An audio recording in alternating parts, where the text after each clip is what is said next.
How you doing, guys? Dr. Thompson here with Exemplify Health Center, your Wellness Way affiliate right here in Yorkville, Illinois.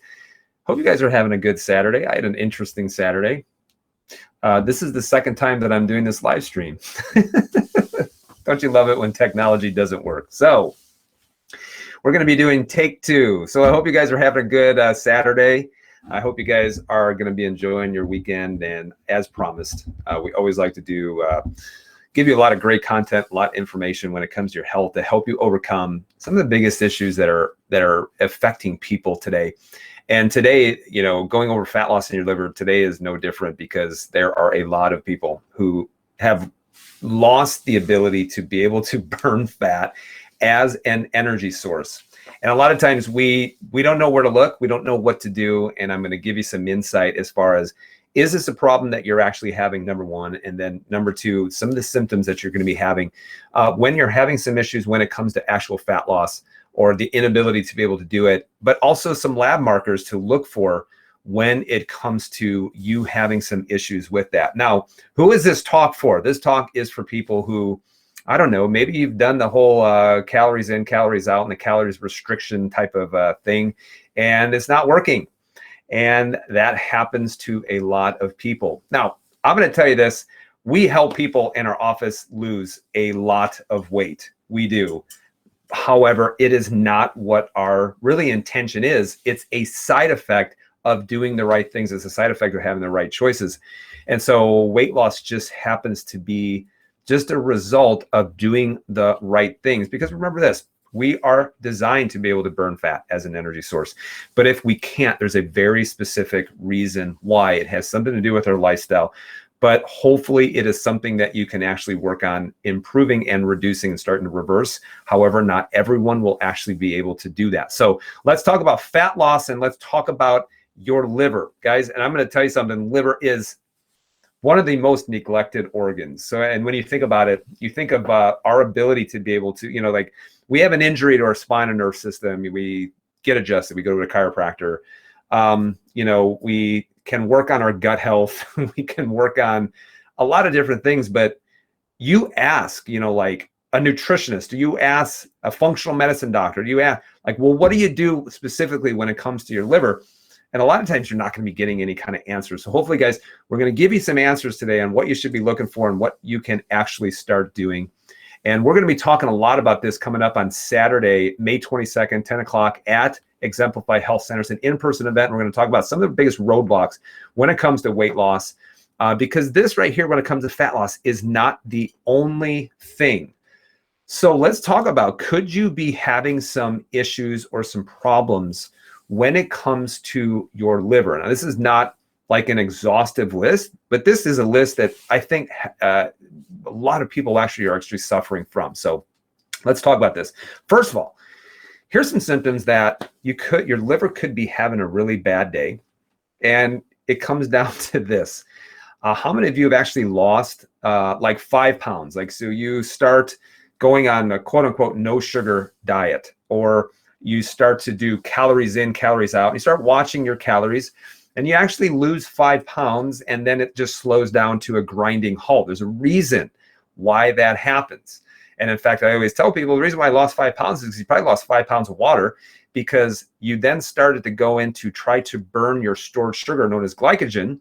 And once you got through with that glycogen, you had to go into fatty acid metabolism and your liver couldn't do it. So bloop, everything just stopped. But why did you lose the 5 pounds? Well, you lost 5 pounds because with glycogen tends to be a lot of water, especially within the muscle tissue. So you just stripped yourself of a little bit of water.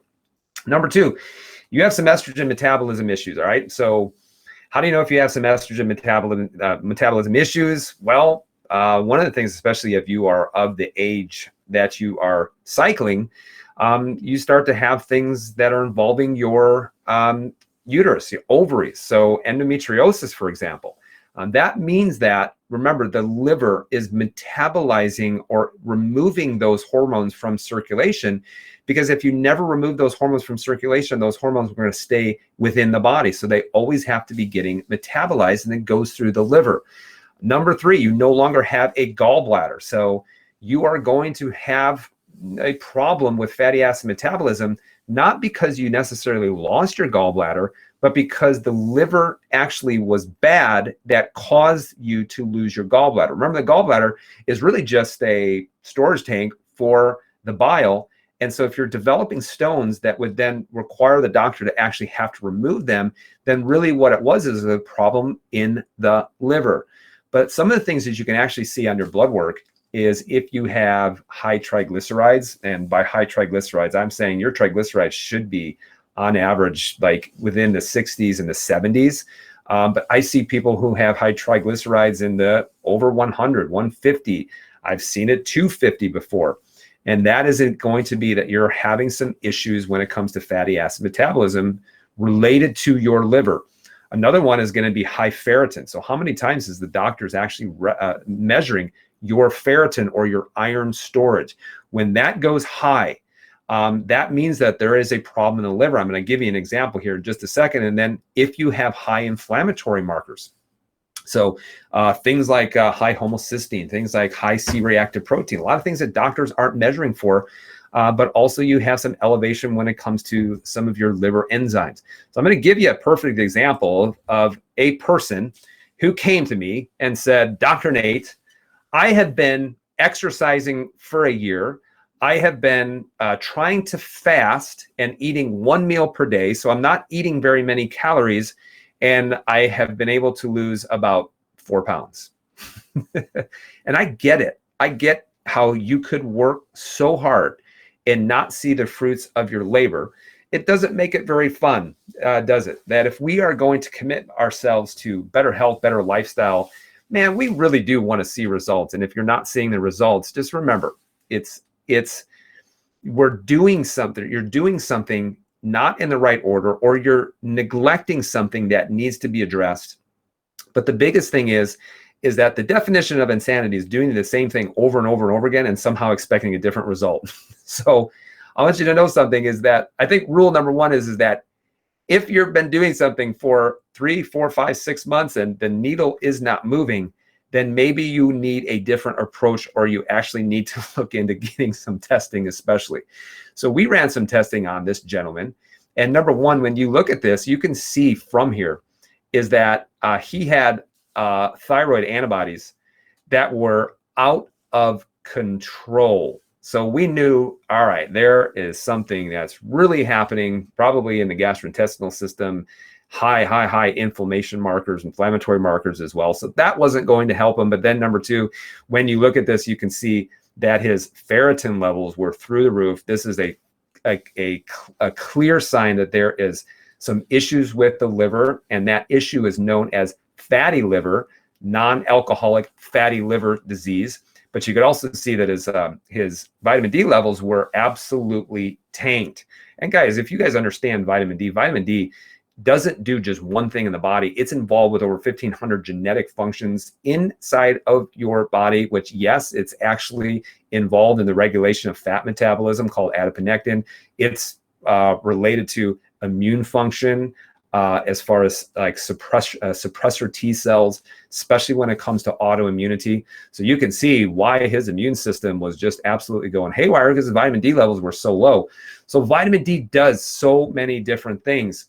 But when you look at this, you are saying this person has a very, very high inflammatory state, but there's some issues that are happening in through the liver. And remember, the testing will always leave clues. So what do we talk about when we say, hey, is your liver having a bad day? Is there problems that are happening in through the liver?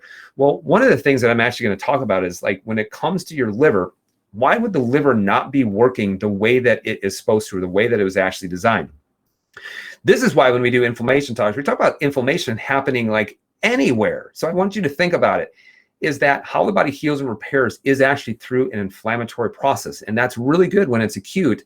But again, if you never remove the sources of the inflammation, the body has to adapt to it. And I want you to think of something like if you get a sprained ankle. So you land on someone's foot, you roll your ankle in. The first thing that's going to happen is that it's going to swell up. So it's going to swell up. You're going to go through an acute inflammatory reaction for, the next 7 to 14 days. But then that acute inflammation is going to start to subside. But then the body has to go under something that's known as fibrosis of repair, which means the immune system is going in, It's putting in like new cells called fibroblasts are going to make things that are known as scar tissue to heal and repair that area. And so that will happen in an ankle. But remember, if you just never moved your ankle after you sprained it, then you're going to notice you're going to get so much scarring and so much scar tissue into that area that basically the ankle is going to become non-functional. Well, that can happen in the ankle. That can actually happen after you have some kind of major abdominal surgery, which so many women today having C-sections are having multiple major abdominal surgery that is causing so much pelvic scarring and so much chronic pelvic inflammation. But then this can happen literally in every single organ, and it can happen in the liver as well. So what you see here is you see, hey, there's a healthy liver. That's what the liver. And in fact, if the liver is healthy, then it is doing all of the different functions that God designed it for. So you have things like immune system function, the production of certain proteins in order to carry hormones throughout the body, the filtration or the removal of your hormones, filtration of toxins. I mean, it's doing so many different things. There's literally hundreds of functions that the liver does. But the reality is we don't do a whole lot in order to take care of it. So the first thing is you have a healthy liver. And the next thing that will happen when the liver actually starts to become inflamed is that it will turn fatty. So within those cells, within the liver, you're going to have the deposition of fat. The reason why that can be so bad is because it's actually will start to squeeze against the liver cells. And again, pressure and squeezing against the liver cells are going to decrease its function, number one. But then number two, it will also start to squeeze against those bile channels that are then producing bile, and then it's channeling those bile acids into the gallbladder. Which is why if a woman then has some issues when it comes to the production of gallstones and things like that, it really means that there are some big time issues that have happened in the liver. And remember, you can remove the gallbladder, but you still have a problem with the liver. All you're doing is removing the organ that is screaming the loudest, where you're having the symptoms, but the problem is always coming from somewhere else. So you have then what's known as a fatty liver. But then what will happen is in the process of laying down the fat and inflammation that's associated with it, you will then have liver fibrosis. So now you'll start to get the infiltration of scarring and scar tissue. And then once it gets to that point, you will then have death of liver cells. So once there's enough death of the liver cells, you then develop like cirrhosis, which is basically just dead tissue, scarred tissue, and you're going to have a liver that is non-functional. Now, here's what's interesting. The reason why I circled this here is that once you start going into liver fibrosis, you then cannot reverse it. So let me say that again. Once you get into that point, is that your ability to be able to reverse it back up to here is pretty much zero. Now, that doesn't mean that you can't do things to help improve your life, but you got to remember, guys, is that the body doesn't have this infinite capacity to be able to heal. If I cut off my finger, I'm not going to regrow it. If I cut out my tongue, it's not going to regrow. If I put a gun to my head, I pull the trigger, it is not going to, there's so much damage that the body can only regenerate up to a certain point. So the body can't go against the laws of physics. It can't go against the laws of biochemistry in order to be able to regenerate and heal. And that's why it's so important, guys, when you start having some issues, like I am having a problem with fat metabolism, that is a clear sign that, hey, the liver is not doing very well, and you're headed towards actually having liver fibrosis and having damage to the liver. So you guys, what on earth can cause these issues when it comes to fatty liver? And I want you to hang on, guys. Hang on with me, because this is going to blow you out of the water. But I want you to think of this. If you start getting into having a fatty liver, you are going to have an issue with being able to lose weight. You're going to have a problem with estrogen metabolism. Whether you are cycling or whether you're in menopause, you're going to have a problem with bile acid production. You're going to have a problem with the elimination of toxics. And I absolutely love it when people say you don't need to do anything for your liver because you have it, and the liver can detox, and it shouldn't cost you any money.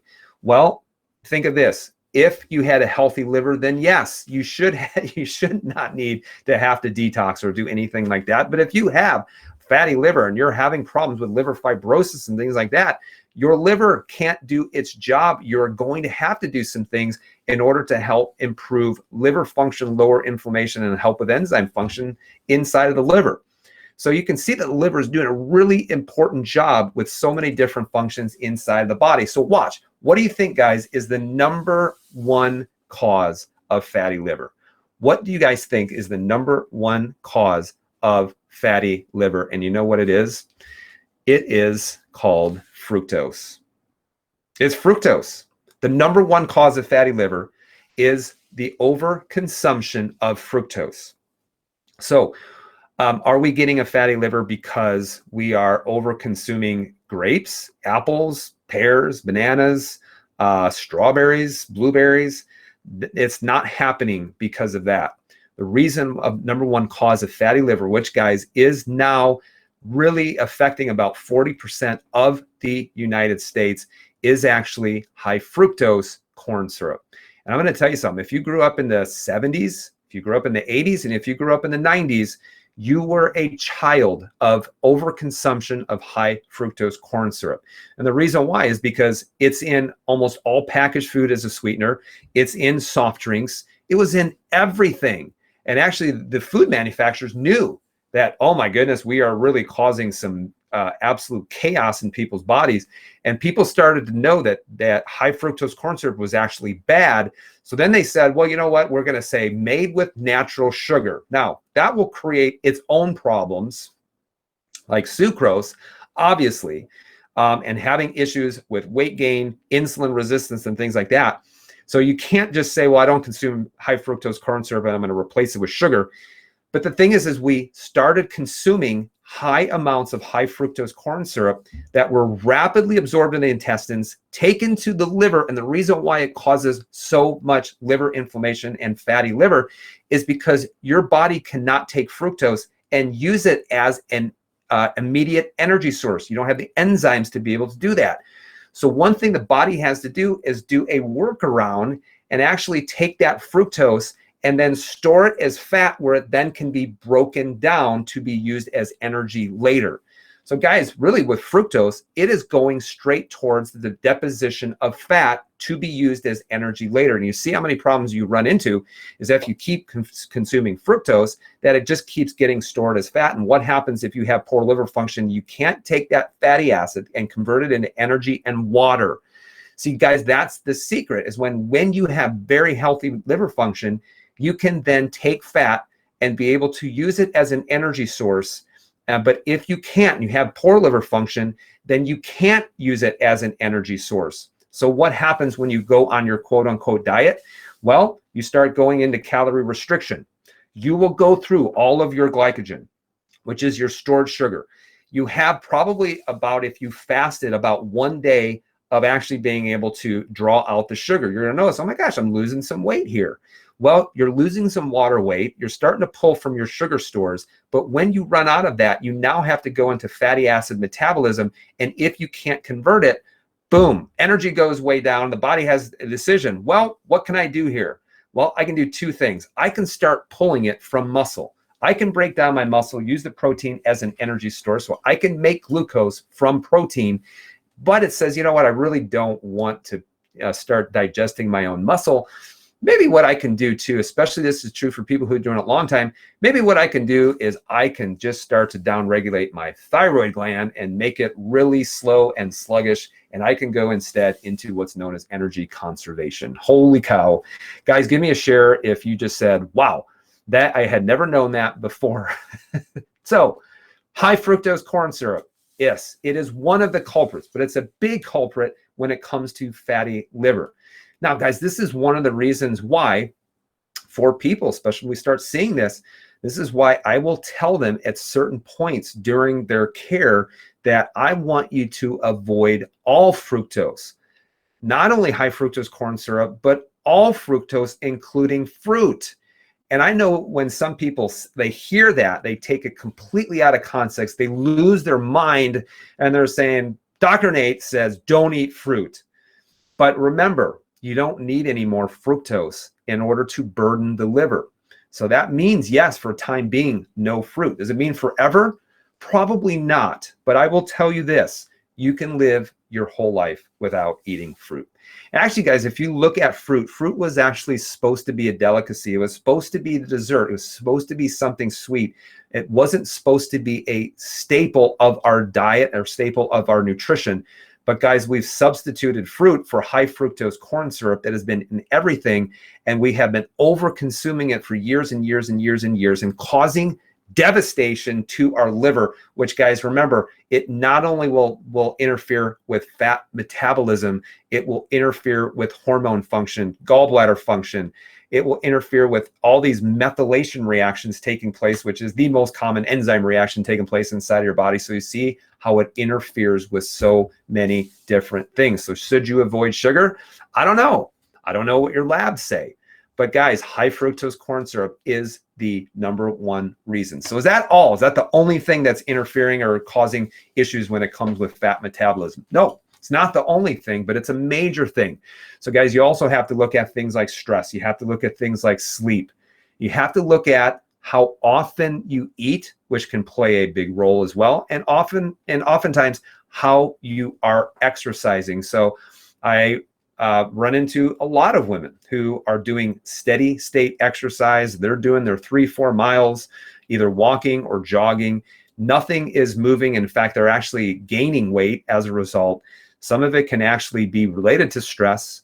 It can be related to mental stress as well, or too much cortisol, which is then actually elevating for long periods of time when you're doing steady state exercise. But it really does depend on how you exercise. And this is the difference between what's known as high intensity, short duration exercise and moderate intensity, steady state exercise. There's a big difference between the two. So actually how you exercise plays a big role as well. And that's why there's just more than one thing when it comes to some of the biggest things and roadblocks when it comes to actual weight loss. But I want to leave you with this, all right? So I almost don't like talking about fat loss because everybody gravitates toward that. And no, I don't consider myself a weight loss expert. I don't consider myself really an expert in anything. I just consider myself knowledgeable in a lot of different things. However, we have helped people lose a lot of weight, but it's not our topic of conversation. And the reason why is this: better health is the goal and fat loss is the result. Let me say that again. Better health is the goal. Fat loss is just the result. And so if you are working on improving your health, improving your organs, lowering inflammation, lowering the stress responses, the body wants desperately to go back to normal. It wants to go back to the best version of you. And that's why what happens is that when you work on it, fat loss is actually the result. So guys, coming up next Saturday, if you are from the Yorkville area or within a 25 or 30 mile radius, I am inviting you guys coming up to our Wellness Way approach to metabolic syndrome. We have to say metabolic syndrome because Facebook doesn't like what we've said before, which is the Wellness Way approach to weight loss. So Facebook doesn't like that for some reason. So we are calling it metabolic syndrome. But we're going to talk about the biggest roadblocks when it comes to weight loss. Liver is actually one of them, but we're going to go over 3 to 4 more other ones that are contributing to the inability to be able to lose weight. And guys, some of it is actually related to high amounts of inflammation, especially. So this is going to be next Saturday at 10 o'clock at Exemplify Health Center. It is an in-person event. If you guys are from the Yorkville area within a 30-mile radius, I left the link in the description of this video and get registered for it. If you attend the event, we're actually going to be giving away a weight loss blood panel, #1, that's worth over $300. And then #2, for anybody that comes, we are going to be giving away an infrared sauna session. That is worth $45 at our office. So everyone will get that free when you attend. But the most important thing is that you will be inspired, you will be informed, you will leave knowing exactly what you need to do, how to start your journey towards better health that actually will result in fat loss. So guys, make sure you get registered for that right now. And if you watch this and you were enlightened and inspired, please share this with other people. Always, guys, make sure that you like our page, that you follow our page. And then Sunday nights, join me live for some mental health Monday or some mindset Monday, whatever you want to call it. I'll be doing it on Sunday night, probably 8 o'clock, right around there. And the reason why is to give you guys some things that are going to help you with mental stress that you can take into the week that will help you and hopefully bless you as well. So guys, I hope you have a great weekend. I hope you have a great rest of your day. And make sure, again, you like and you share this video. And we will see you guys tomorrow night, and to go over a little bit of mental stress and a little bit of mindset. So guys, be well and have a great night. We'll talk to you soon.